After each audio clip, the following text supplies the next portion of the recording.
I'm Jakem. I'm here with the Rasta boys, not Debaser, it's Tucker and Jakem. First thing I want to talk to you about is just sort of the kind of state of the UK CSS scene and whatnot in general, because I think a lot of people kind of realise it's on its last legs, and Epic is kind of showing that in terms of the sign-ups we've had and the teams that we've come together, which are all primarily mixed teams. As players that still sort of compete on a regular basis, what are your thoughts currently on where it's at? And I mean, do we need to start waking up to the fact that the game is dead? Oh, me, okay. I'll do you first. Well, I think I-Series should be quite big, but apart from that, there's been no good LAN, so until a LAN gets announced, then no one's going to play. Everyone just turns up, plays 2 weeks before a LAN now, rather than just constantly practicing for nothing. So if a LAN comes, then people will practice, but I think CSGO is the future. Yeah, I pretty much just agree with Jake. It's really dwindling down now, and like the attendance at Epic's just full of mixed teams. There's no, apart from Enigma, but even then you look at them and they're already out in 4th place, so there's not much past miles in terms of top UK teams. It's just, as Jake said, it's going to go to CSGO after I-Series. Do you feel it's an issue unique to the UK, or is this a trend we're seeing kind of European-wide? I mean, I go to a lot of Danish events, as you probably know, and their kind of scene seems to be strong, flourishing. They're still getting new players coming through, and they're still always filling up their LANs, no problem. I mean, we've even had an attendance problem at this Epic. The COD boys have brought more teams.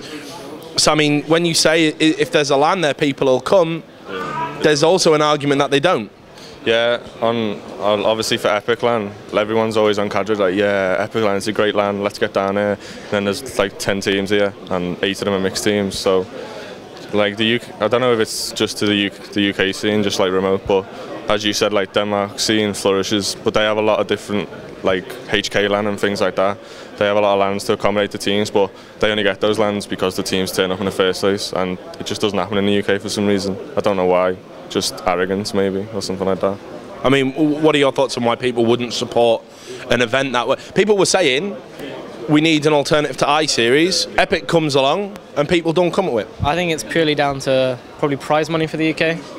I think Danish people just love playing and going to LANs as their thing, but teams like Mouse Sports, they didn't play any LANs. Copenhagen comes up, massive prize, they go to that. MTW would never, it's like £150 for first, so no actual teams are going to want to come here over I-Series, which has obviously got a lot more going on, but Epic LAN's still a better LAN, I'd say, but people just, they're not going to risk it, are they really? Yeah, it seems to be all about the money rather than just coming and having fun and meeting people. And then like when you turn up and like people are just like basically flaming each other and just giving each other grief for no reason instead of coming together. I won't name names. Oh, you've preempted my question, because yeah, I was going to say you won't name names. We did talk a little bit and we alluded to it in the video tour, which is going to take 10 years to upload, so you probably haven't seen it yet. But you ran into something of an altercation in the car park prior to the event. So let's go through the story step by step. Imagine it's a police report. All right, so it's just a nice sunny day outside, obviously, probably about 19 degrees, give or take. Very thorough. Keita's just walking along, and I don't know if you know Keita, he's pretty gomless. Critical's got his phone, wallet, keys, there's loads of shit on the floor and they're all playing football outside. Keita like kind of knocks it by accident. He thought it was Weber's, like falling out of the pocket, Jamie didn't see. Went to pick it up, bloody Luke Critical Green comes along, tries to shove him on the floor, Jamie's words, but Luke's a pussy so he didn't fall. And then, well, it just started from there, and then like he's just started pushing Jamie for no reason, and it's just pathetic. Yeah. He did it last LAN as well. Like he just gets some people a lot smaller than him. He's just using his weight to push people, and Weber stopped, like tried to stop him pushing him, and Luke just punches him in the head, like the most pussy punch. There's a little tussle, and then like even the whole of CRG was just standing there like, what he is doing, kind of thing. Just like they weren't supporting him, they were just sort of like. What's going through your head while this sort of stuff's happening? Because it's not the first time you've had run-ins with the player. I know you've been subject to some. I mean, you give as good as you get, sure, but you've been subject to some unpalatable abuse in the past, shall we say? So, yeah, well, I don't know. Luke sort of says it's like a joke. You say anything back to him, he'll just get his fucking fat belly in your face. In our last game, then we were just mid-game, Web on season, and Weber was just going insane, just dropping 30, and then like Critical just offers him outside for a fight. It's just like, what's the point? Like, what's it achieve? It doesn't achieve anything. And then when it happened outside, everyone was just standing there like, this is just stupid. Like, even Jamie was just trying to apologise, and then it turns into some stupid tussle for no reason. Jamie was apologising to him. He was saying sorry, as he was trying pushing. to give the phone back, and then Critical was like, just pushed him. So then Webber stepped in, and then it all kicked off. I mean, are we at the stage now where, I mean, look, again, I go to these events, apart from a French event where I think someone got tear gassed on mace sprayed. I mean, the French always love to do things in a very special way. It always seems to be whenever I come to UK land. I mean, I'm starting to dread coming to them a little bit, because I always think I'm going to be just writing about the bad stuff, and when I do, you get flamed for that and saying it's not accurate, but it kind of is. You know, I mean, you know, you guys have been around the block a few times. I mean, what is it about UK lands that kind of bring out this testosterone fueled bullshit? Well, it's just the individuals, I think, really. Like, we get on with everyone else in the team. Yeah, like none of them are even like remotely aggressive or anything. They'll just say good game, we'll have a laugh with them, and then just like a bad apple, I think. I don't know. It's just because he's better at computer game than him, and he just can't handle it. Like, he wouldn't shake our hands after the game. He told us to fuck off. So that just says it all, really, doesn't it? Exactly. Is there a point where we have to kind of say, look, competitors like that don't play within the spirit of it should be kind of ostracised and not allowed to compete? Because I mean, again, in Denmark, to use that as an example, because I do spend a lot of time out there and I've got a lot of friends in the scene. For example, if you get caught cheating online, you can't go to any of their lands. All the lands get together and say, enough's enough, you know, like, we don't want you here, you're not coming. If people are doing unsociable behaviour like we saw with, I mean, again, Epic 7, someone got their jaw broke.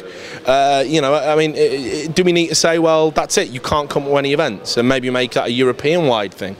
Well, there's a line you can cross, and I think Luke's crossed it multiple times, and like, no organisation should start paying for his lands or anything. It's just I don't know, it's just childish, really. I mean, he's like 25 or something, and he's just beating up, like pushing on Webber, who's 6, 17, 18. I don't know what he is. Same with Jamie and others. Tighten it. 6, 17, 18. He had a beer, so he must be at least 18. But I don't know. He should, like, he needs to do something. Someone needs to talk to him or something, because something's not right. Yeah, I don't understand like the organisations that send him to events. Like, it doesn't look good on them. It doesn't look good on him. So like, just altogether, it's just like, what is anyone getting out of it apart from a bad public image? So.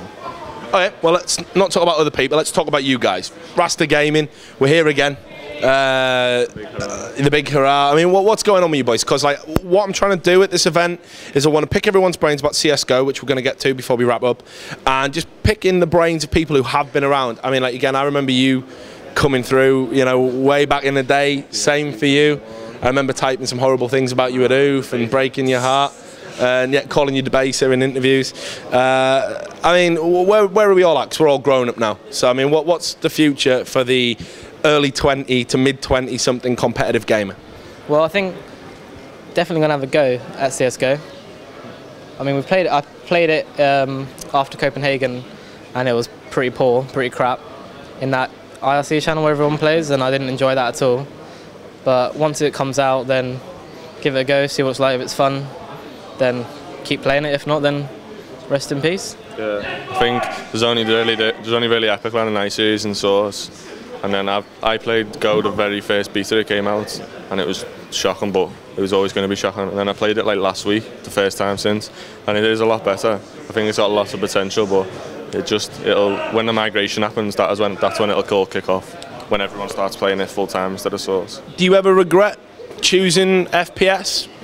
When you see how like first-person shooters are in the toilet now, like, do you ever think, man, I wish I'd played a bit more Dota or a bit more League of Legends, a bit more StarCraft? No, I don't know why, but I don't play any other games really, apart from Train Simulator, because that's a great game. I've heard good things about it. Great. But like, yeah, like, I've just never played. I've never been into like HON or LOL, but just things like that. So FPS is just, I don't know, it's team-based, and I wouldn't like to play a game like on my own, unless like I was absolutely sick of it and made loads of money, but I'm not that good, so it's pretty much the same. Yeah.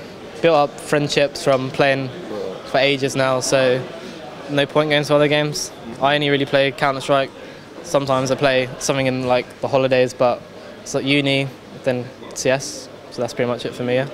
As players that have played at you know, some great lands and some smaller lands. What do you think CSGO needs in order to cement a successful scene and to go on and become a premier esports title? Sorry. Yeah, that's a hard question.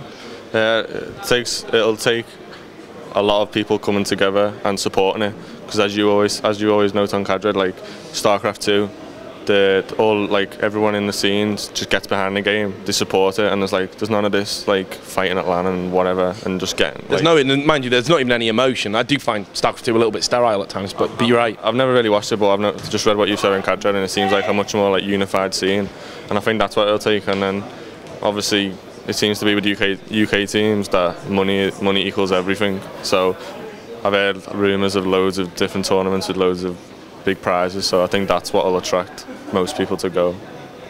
Yeah, I think, and I think I've already know there's going to be big CS:GO lands coming up. So I think as soon as they get announced, then most people are going to switch over, because I think maybe maybe 2 more ice series, like the Winter Ice series. Then next year should all be CS:GO. But I mean, it could all flop.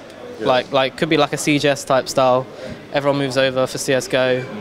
They have their big competition, and then people might come back to CS, or everyone just gone. Just gone. And sort of in terms of the Epic move, you heard the announcement, right? They're moving to Kettering. What do you guys think about that? I mean, the new LAN centre they're going to have hosts up to 1,200 people potentially. Do you think that gives Epic the scope to grow and maybe challenge an iSeries? It gives them the scope, but I was speaking to one of the staff before, and they barely fill this event. So like, why would they said they had problems with this event, obviously because there's a wedding next door or something, but why would you go to like a 1,200 seater event if you're barely filling like 300 seats here? Like, it just doesn't seem cost effective, but obviously I don't know any of the numbers behind it. But you know, if they put on a good show and maybe get some more competitions in, then it has potential to get a lot better and maybe finally break the monopoly, but unlikely. Well, if they want to attract more people, they've got to attract like the community, like the public players. Like they've just got here for games like iSeries. They've got those exhibition stands that they go crazy for. Yeah, I know a lot of like community teams say that when you come to Epic LAN, once you're out, you're out. Like, whereas iSeries are like losers tournament. I think that's why a lot of people don't come. I was going to say something else and I've forgotten. Well, it must have been a lie. Look, it's been great talking to you guys. I know you probably just want to go out and hit the bar and do things the Rasta way. I'm sure that you're going to enjoy the rest of the time here, and I'll probably see you on the road at some point in the future. Maybe, maybe not. We're all getting too old for this shit, right? Okay, and to all the people out there, that's the first interview. I don't know when you're going to see it, but I hope you've enjoyed it with the boys from Rasta again, not Debaser, it is Tucker. I'm Richard Lewis, not Debaser. So stay tuned to the website, cadred.org. We're going to have more footage from here at Epic 9.